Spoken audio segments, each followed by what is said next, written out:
Olá, olá!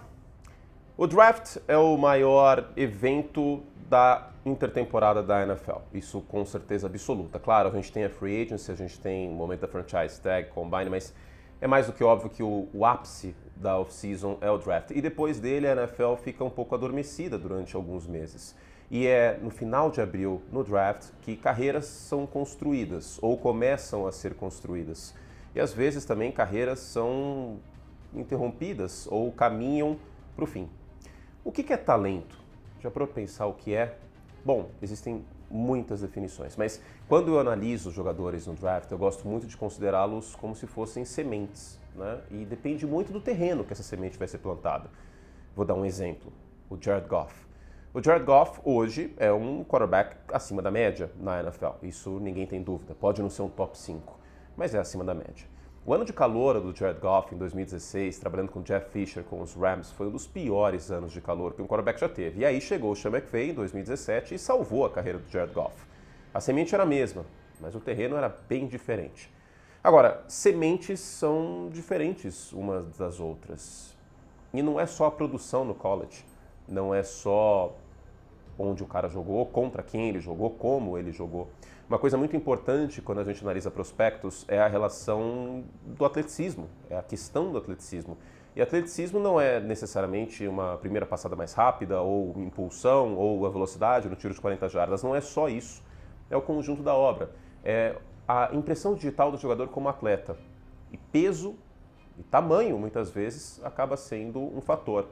Na posição de quarterback, tradicionalmente, os times sempre evitaram draftar quarterbacks baixos. E quando eu digo baixos, não é nem 1,70 m, é abaixo de 1,85 m. O Drew Brees foi uma das primeiras exceções. Jogador de Purdue, foi muito bem no college e foi draftado pelos Chargers tendo 1,83 m. Aquele parecia ser meio que o piso. Abaixo disso, ninguém ia levar muito a sério. Até que apareceu o Russell Wilson. Wilson no college, tanto por NC State como por Wisconsin, era um quarterback considerado um líder, preciso, ágil, potencialmente uma ameaça dupla, mas tinha um probleminha. Ele era até mais baixo do que o Drew Brees. Russell Wilson mediu 1,80 m antes do draft de 2012. E numa classe tão repleta de talentos na posição, ele acabou caindo. E caiu principalmente pela altura. Esse pequeno detalhe acabou influenciando bastante o início da trajetória do Russell Wilson, mas no final das contas foi o melhor que poderia acontecer com ele. Essa é a história de como a régua acabou afetando o início da carreira do Russell Wilson, mas mais uma vez ele provou que quem duvidava dele estava errado. O problema nunca foi o talento, nunca foi a inteligência, nunca foi a ética de trabalho. Russell Wilson fazia tudo certo, mas ele tinha 1,80 m. Na NFL, isso era praticamente um atestado de fracasso. A média dos quarterbacks da liga passava de 1,85 m. Drew Brees era uma rara exceção com 1,83 m, 3 centímetros a mais que Russell Wilson. E Doug Flutie, ele nunca realmente foi levado a sério. Os olheiros diziam que o Wilson não conseguiria enxergar por cima da linha ofensiva, que teria dificuldade em lançar no meio do campo, que não sobreviveria ao jogo físico da NFL. Os relatórios eram unânimes. Wilson era um jogador de QI alto, preciso e ágil, mas baixo demais para liderar um ataque profissional na NFL e baixo demais para ser escolhido na primeira rodada. O que ninguém percebeu, Wilson passou a vida inteira provando que esse era um erro. Ok, então vamos falar do draft de 2012. Você já deve ter ouvido falar desse draft, porque sempre que a gente menciona aí classes de quarterbacks, o draft de 83 é muito falado, quem sabe a gente possa fazer um documentário em breve sobre ele, mas o de 2012 ele aparece com frequência. Esse draft de 2012 produziu muitos titulares para a NFL, jogadores que na posição de quarterback foram titulares em algum momento de sua carreira. Para começar, o Andrew Luck, que foi quarterback dos Colts, chegou a conduzir os Colts a não só aos playoffs, mas a uma final de conferência americana, não só ele. O calouro ofensivo do ano foi um quarterback, foi a segunda escolha daquele ano, o Robert Griffin III, vindo de Baylor, vencedor do Heisman, que foi para Washington. Uma história que lembra um pouco o Jayden Daniels, né? Na época do draft desse ano, inclusive, eu tracei esse paralelo, que o jogo do Daniels em alguns momentos me lembrava o Robert Griffin III. Claro, com menos velocidade do que o Griffin, na minha visão como prospecto, mas os traços eram parecidos e até por conta disso eu acabei sempre confiando com uma ironia do destino que ele iria jogar por Washington, assim como o Griffin. Mas não foram só eles. A gente teve o Ryan Tannehill, por exemplo, que originalmente foi draftado pelos Dolphins, e muitos de vocês devem se recordar do Tannehill jogando pelo Tennessee Titans. Chegou numa final de conferência americana, meio que carregado pelo Derrick Henry, mas chegou, né? Não foram só eles. Washington também draftou o reserva do Robert Griffin III, que viraria titular depois da lesão do calouro ofensivo de 2012. Kirk Cousins, que ainda está na NFL, foi draftado na 4ª rodada em 2012. Agora, o Kirk Cousins foi draftado depois do Russell Wilson. Antes do Russell Wilson, a gente teve os Browns draftando Brandon Weeden, um quarterback de 28 anos. Não é só a altura, muitas vezes, que influencia. A idade é um fator que, às vezes, acaba sendo negativo para um prospecto entrando na NFL. E, por incrível que pareça, o Brock Osweiler foi draftado pelos Broncos na 2ª rodada, antes do Russell Wilson. Dá para dizer que o Russell Wilson foi o melhor quarterback de todos esses, mas na época ninguém arriscaria dizer isso. Na verdade, na época ninguém arriscaria dizer sequer que o Russell Wilson poderia ser um titular do NFL. Geralmente um jogador draftado depois da 1ª rodada na posição de quarterback, é bem difícil que ele vire titular. É claro que existem exemplos, e os exemplos são muito notórios, e por serem notórios parece que eles acontecem com frequência. Colin Kaepernick escolhido na 2ª rodada, Russell Wilson escolhido na 3ª, Joe Montana na 3ª, Dak Prescott na 4ª, Tom Brady na 6ª.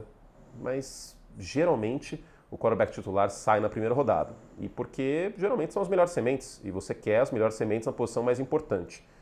Então, em meio a tudo isso, o Russell Wilson, injustamente ou não, acabou caindo para a 3ª rodada do draft daquele ano. 3ª rodada, escolha 75.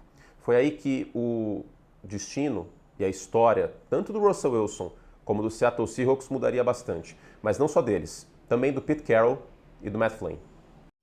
O plano original era que Russell Wilson seria um reserva, escolha de 3ª rodada, e o titular seria Matt Flynn. Flynn tinha acabado de ganhar um contrato de $10 milhões por ano para ser o titular de Seattle, e o torcedor sonhava que o roteiro fosse o mesmo de antes, só que com um final diferente. Um ex-quarterback reserva dos Packers, que foi banco de uma lenda, seria titular em Seattle e conduziria o time ao Super Bowl, mas dessa vez vencendo. Antes, Matt Hasselbeck foi reserva de Brett Favre e conduziu o Seattle até o Super Bowl 40. Será que Matt Flynn seria a mesma coisa? Na última atuação dele pelos Packers, um jogo que ele substituiu o Aaron Rodgers, que estava descansando na final da temporada, Flynn passou para 6 touchdowns e mais de 400 jardas. A questão é que Russell Wilson nunca leu esse roteiro.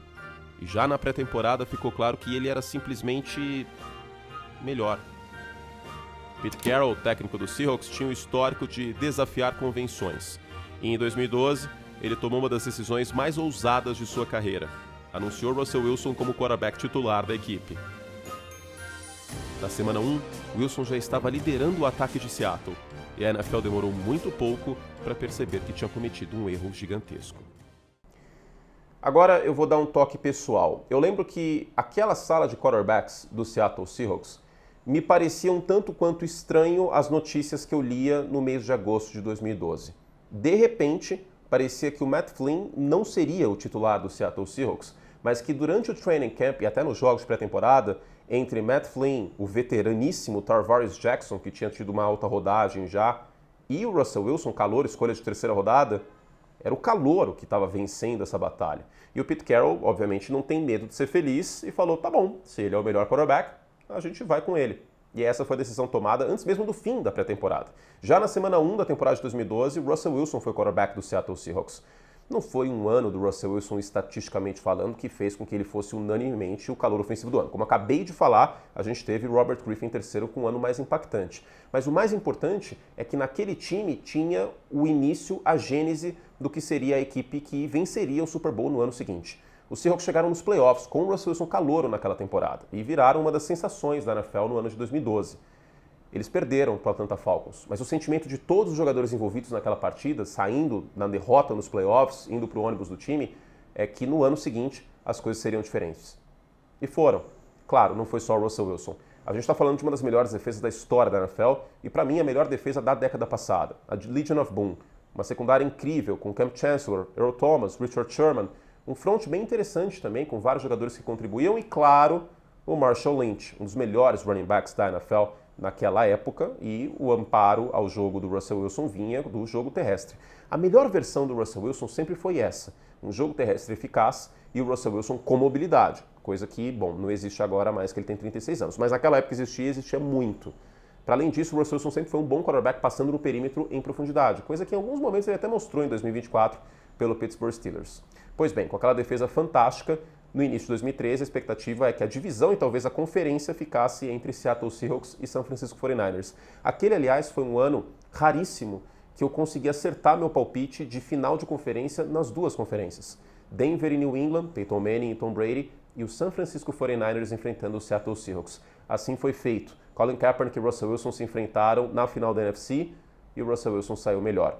Depois, o melhor ataque, estatisticamente falando, da história da NFL, estatisticamente, porque eu não acho que é o melhor, mas estatisticamente é, o Denver Broncos enfrentaria a força da defesa do Seattle Seahawks e deu Seattle. 43-8, um dos Super Bowls menos disputados dos últimos 25 anos. Um amasso, que começou com um safety de Denver e aí a defesa de Seattle acabou conduzindo a vitória. Russell Wilson fez um bom papel durante a pós-temporada, durante o Super Bowl, e foi o primeiro quarterback com essa altura, 1,80 m, a vencer o Super Bowl como titular. O futuro parecia bastante promissor.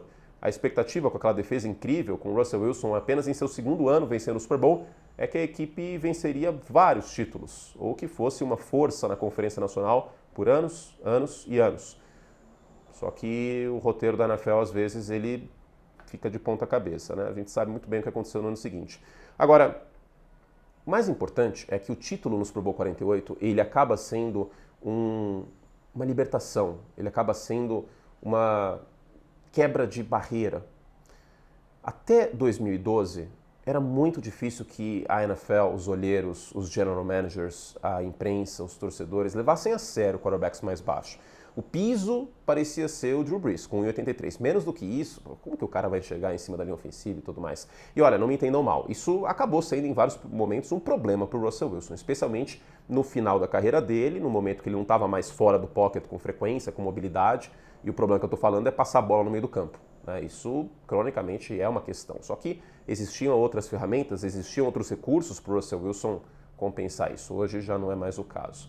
Agora, dito isso, se não fosse o Russell Wilson e principalmente o título no Super Bowl 48, seria muito difícil ver o Kyler Murray como primeira escolha geral do draft 2019 e muito difícil ver o Bryce Young ser primeira escolha geral pelo Carolina Panthers. É claro que os resultados para Arizona e Carolina foram bem diferentes do resultado do Russell Wilson, mas fato é que o estigma deu uma caída. Se vocês me perguntarem, você prefere que o quarterback seja um pouco mais alto e tal? Sim, eu prefiro. Pelo menos 1,88 m, 1,90 m, porque realmente as linhas ofensivas da NFL dão medo de tão grandes que são e, bom, enxergar o meio do campo às vezes é importante, né? Agora, o impeditivo, bom, isso acabou sendo anulado por conta do sucesso e da trajetória do Russell Wilson. Nos anos seguintes, Wilson não apenas consolidou seu status como um dos melhores quarterbacks da liga, como redefiniu o que significava ser um quarterback baixo na NFL. Teve a parte boa, o título no Super Bowl, teve a parte ruim, a interceptação de Malcolm Butler, mas nos anos seguintes, estatísticas excelentes, jogadas improváveis, Russell Wilson conduziu e transformou o Seattle Seahawks numa potência, com certeza absoluta, a maior quarterback da história do time. Claro, os anos finais não foram nada legais. Foi para Denver, Pittsburgh. Ele é sombra do jogador que já foi um dia, no início da carreira. Mas, voltando a 2012, como tantas franquias erraram essa avaliação? Eu estou gravando esse vídeo mais ou menos no final de março de 2025. Eu não tenho a menor ideia do que vai acontecer no final da carreira do Russell Wilson. A tendência é que ele tenha pelo menos mais talvez 2 anos. O Wilson tem 36 anos, mas a demanda pelos seus serviços ela caiu consideravelmente. Depois dessa boa passagem por Seattle, uma passagem na qual ele foi várias vezes para o Pro Bowl, embora nunca tenha tido um voto de MVP, ele sempre esteve na conversa, pelo menos, especialmente em primeira metade de temporada, chegou a liderar na NFL em touchdowns em 2017, inclusive. O Russell Wilson foi um dos grandes quarterbacks dos últimos 10 anos, mas o final dessa carreira dele está um pouco melancólico. Depois das rachaduras com o Pete Carroll, o Wilson foi para Denver, onde ele parecia ser a última peça que levaria aquele time para os playoffs. Pois bem, não foi nada disso, né? Bem pelo contrário, o Bo Nix foi um quarterback melhor para os Broncos do que o Russell Wilson em todo o período em Denver e não foi um match tático com o Sean Payton e também não dá para falar muito sobre o Nathaniel Hackett. Mas, dito isso, ele teve uma outra oportunidade em Pittsburgh jogando por salário mínimo e os Steelers chegaram nos playoffs. Vamos ver o que vai acontecer agora. Mas o mais importante é que o legado já está estabelecido. Depois do Russell Wilson, os times da NFL começaram a olhar com menos nojinho, aqueles quarterbacks com menos de 1,85m ou menos de 1,83m, 1,80m, 1,78m. Acho que menos que isso também já é um pouquinho demais, né? Mas a importância dele para a história do draft da NFL é imensa. Eu espero que com esse documentário a gente tenha feito jus a essa história. Em breve a gente volta com mais documentários, eu espero que vocês tenham gostado. Eu fiz todo esse trabalho by myself, all by myself. Então, edição, captação de imagem, trilha e tudo mais, foi tudo eu que arranjei. É um trabalho bastante artesanal, que eu fiquei bastante feliz de fazer. Como prometido, né, nessa semana que eu anunciei minha aposentadoria do beisebol, isso aconteceu também porque eu quero focar em outros projetos. E esse é um deles. Primeiro de muitos documentários que a gente vai ter aí nos próximos meses. Claro que quando a temporada da NFL voltar, a tendência é que eles deem uma diminuída, mas até lá tem muita coisa legal. Coloca nos comentários que tema que você quer que eu fale num próximo documentário. Eu vou tentar produzir aí já na próxima semana para a gente ter bastante conteúdo nessa off-season. Lembrando, os membros têm acesso mais cedo a este vídeo e aos documentários históricos. O acesso começou na sexta-feira e aí só na segunda a gente abriu o vídeo para todo mundo. Então, se você quer contribuir com o canal para que a gente possa produzir ainda mais e melhores documentários, clica aqui embaixo, seja membro, vem com a gente. Um beijo carinhoso para todos vocês, até o próximo documentário. Fizemos todo o estrago que podíamos. Até a próxima.